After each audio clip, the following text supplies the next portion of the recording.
everyone, and welcome back to the Little Miss Funeral YouTube channel. My name is Lauren Leroy, and I am a licensed funeral director in the state of New York. If this is the first time that you're visiting my channel, I just wanted to say welcome. I'm so happy to have you here, and I would really appreciate it if you did hit that subscribe button so you don't miss out on any videos that I put out in the future. As well as at the end of this video, if you enjoyed it, please hit that thumbs up button so I know to make more videos like this for you guys. So yes, today we are continuing our ABC Funeral series where I go down the alphabet and choose a letter and explain to all of you a term that we use in the funeral industry that starts with that letter.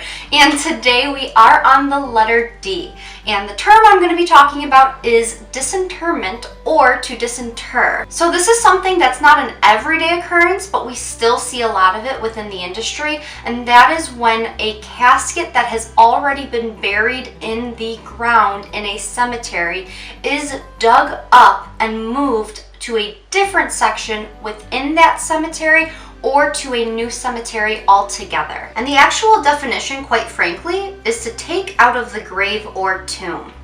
Now you might be watching this video thinking to yourself, why on earth would anybody ever dig up a casket that has already been buried and move it?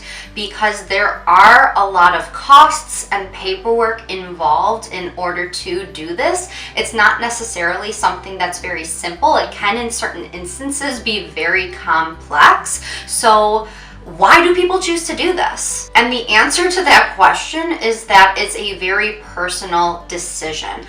I personally know of somebody who did disinter a family member and move them within the same cemetery, and the reason why they decided to do it was because the section that their loved one was initially buried in was a very wet section, meaning that every single time they went to the grave, it was underwater, and that really made them upset. So in their minds, they figured it was a beautiful cemetery, they would just disinter them and move them to a drier section.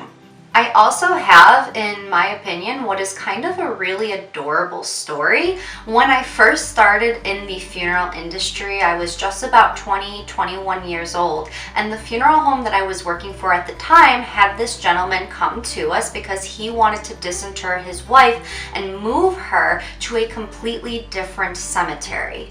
The cemetery that his wife was initially buried in was about 40 minutes away from where he lived, and he went to go visit her every single day. Now, the thing that is amazing, in my opinion, about this particular circumstance is that the gentleman was 98 years old, and he was in amazing physical shape. I mean, if he wouldn't have disclosed his age to me, I would have never known.